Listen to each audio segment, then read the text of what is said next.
Baik, sebelumnya, Assalamualaikum warahmatullahi wabarakatuh.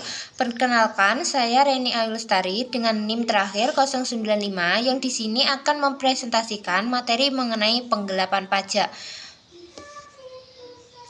Daftar materi kita hari ini yang pertama yaitu penggelapan pajak yang berisi tentang materi umum, pengertian dari penggelapan pajak. Lalu yang kedua mengenai indikator dan penyebab yang menguraikan penggelapan pajak serta penyebab yang mendasari terjadinya penggelapan pajak. Lalu yang ketiga ada materi mengenai akibat dan pencegahan penggelapan pajak, yang dimana materi ini menguraikan tentang hal yang akan terjadi ketika melakukan penggelapan pajak, serta yang terakhir yaitu mengenai ilustrasi kasus, yang dimana kasus ini terkait dengan penggelapan pajak multinasional yang lengkap dengan cara penghitungannya. Yang pertama yaitu kita akan membahas mengenai penggelapan pajak. Nah, penerimaan pajak di Indonesia ini dikatakan belum optimal, yaitu dengan salah satunya dipengaruhi oleh sistem administrasi perpajakan yang masih buruk. Nah, administrasi perpajakan ini berkorelasi langsung dengan tingkat penghindaran pajak atau tax avoidance, lalu penggelapan pajak dan korupsi pajak, yang dimana tax avoidance ini diartikan sebagai kegiatan penghindaran pajak dengan memanfaatkan celah-celah dan ketidaklengkapan peraturan pendukung dan undang-undang pajak yang berlaku di negara tempat masyarakat membayar pajak berada. Kata penggelapan pajak itu tentunya sudah tidak asing dengan orang yang melakukan usaha. Tentunya masyarakat juga sudah tidak asing dengan kata penggelapan pajak. Nah, yang dimana seringkali penggelapan pajak itu terjadi karena adanya kerjasama antara petugas pajak, wajib pajak, dan pengelola perusahaan. Penggelapan pajak sendiri memiliki arti yaitu berbagai usaha untuk memperkecil jumlah pajak dengan melanggar ketentuan-ketentuan pajak yang berlaku. Pelaku penggelapan dapat dikenakan sanksi administratif maupun sanksi pidana karena melanggar undang-undang. Penggelapan pajak ini tentunya dilakukan dengan cara yang tidak legal, yang dimana wajib pajak itu sama sekali mengabaikan ketentuan formal perpajakan yang seharusnya menjadi kewajibannya dan memalsukan dokumen atau mengisi data dengan tidak lengkap dan tidak benar. Lalu, yang kedua, kita akan membahas mengenai indikator.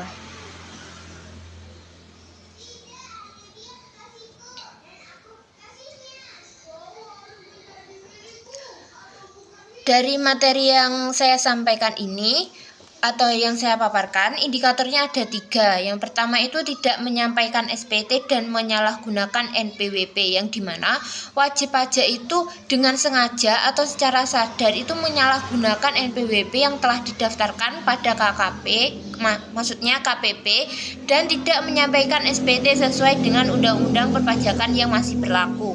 Yang kedua yaitu menyampaikan SPT dengan isi yang tidak benar, yang dimana peran WP ini seharusnya menghitung, membayar, dan melaporkan SPT sesuai dengan yang seharusnya. Yang ketiga yaitu berusaha menyuap aparat pajak.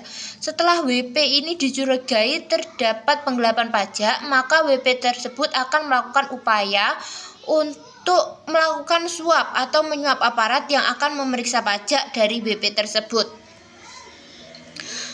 Berikutnya yaitu penyebab penggelapan dana ada 4 yang saya paparkan, yang dimana mengenai kondisi lingkungan.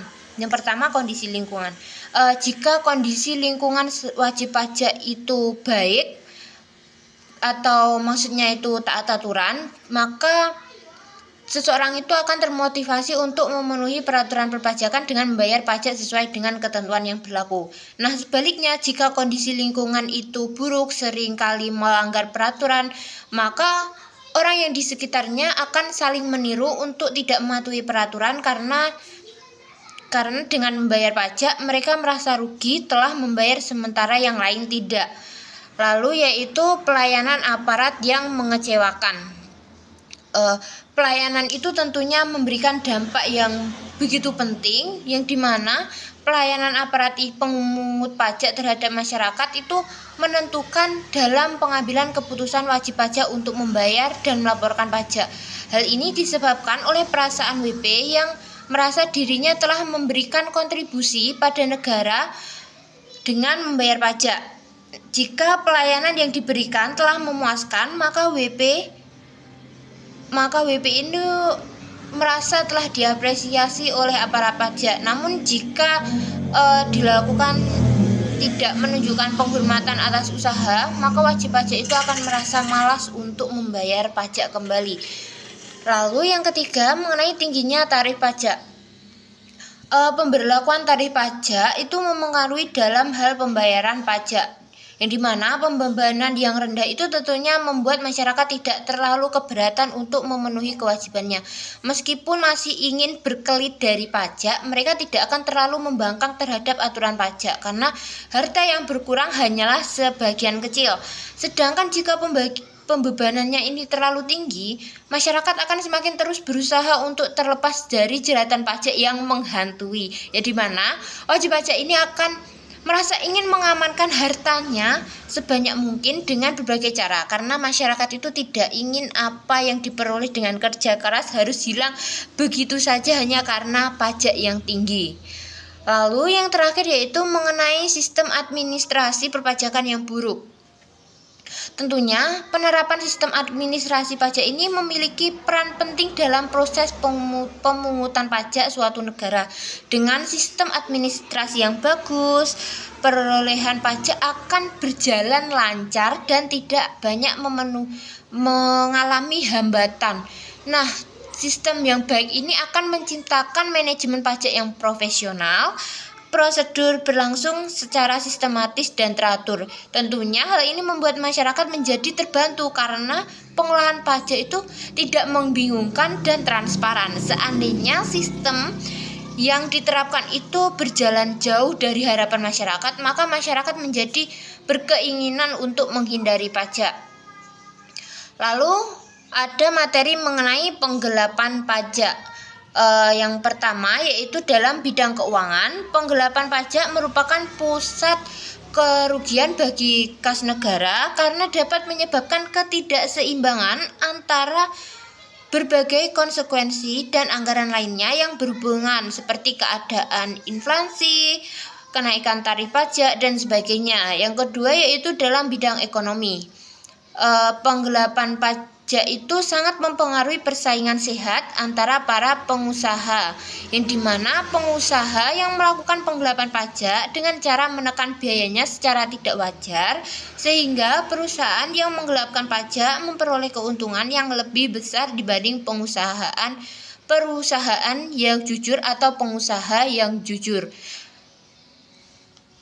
Dalam bidang psikologi, yang dimana jika wajib pajak itu terbiasa melakukan penggelapan pajak, itu sama saja akan membiasakan dirinya untuk selalu melanggar peraturan undang-undang, karena tujuan wajib pajak dalam menggelapkan pajak itu tentunya yang pertama mencari keuntungan atau laba setelah pajak itu lebih besar dengan cara penghasilan kena pajaknya.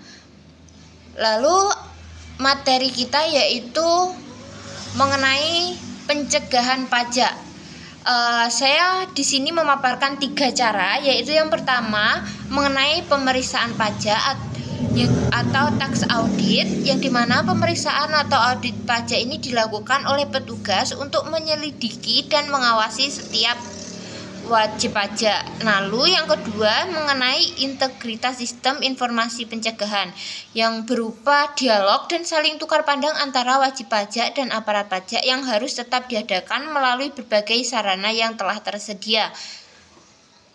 Misalnya bisa adanya diskusi rutin melalui Google Meet atau Google Zoom, ataupun rapat yang dilakukan secara offline.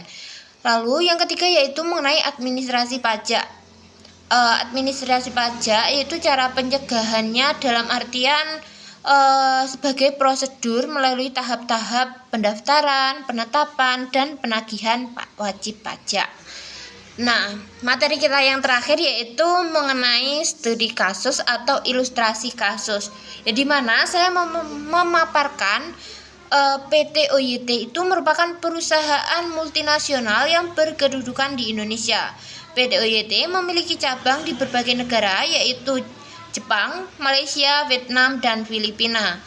Lalu PT OYT itu melakukan penggelapan pajak yang dilakukan yaitu merupakan penghasilan dari Filipina yang tidak dilaporkan dan laba dari penghasilan Jepang yang hanya dilaporkan 1 miliar. Untuk datanya atau penghasilan neto tahun 2024 PT OYT negara Indonesia menghasilkan 3 miliar dengan tarif pajak 22%. Jepang menghasilkan 2 miliar 500 juta dengan tarif pajak 23,2 atau kita ringkas saja 23%. Lalu Malaysia 2 miliar dengan tarif pajak 24%, dan berikutnya yaitu Vietnam dengan penghasilan 1 miliar 8 juta dengan tarif pajaknya 20%, serta Filipina 1 miliar 700 juta dengan tarif pajak 25%.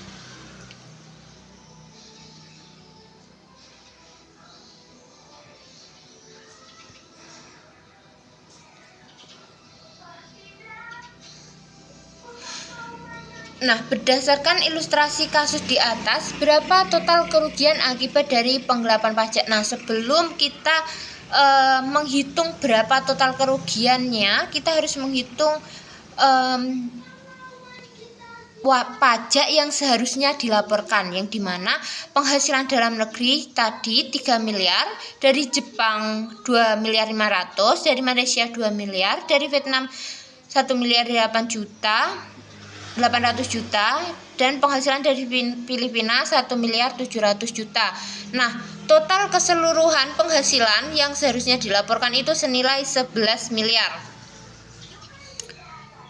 Yang berikutnya yaitu menghitung PPh badan terutang, yang dimana kita berkedudukan di Indonesia atau usahanya itu di Indonesia, maka kita menggunakan tarif 22% dikali dengan 11 miliar menghasilkan 2 miliar 420 juta.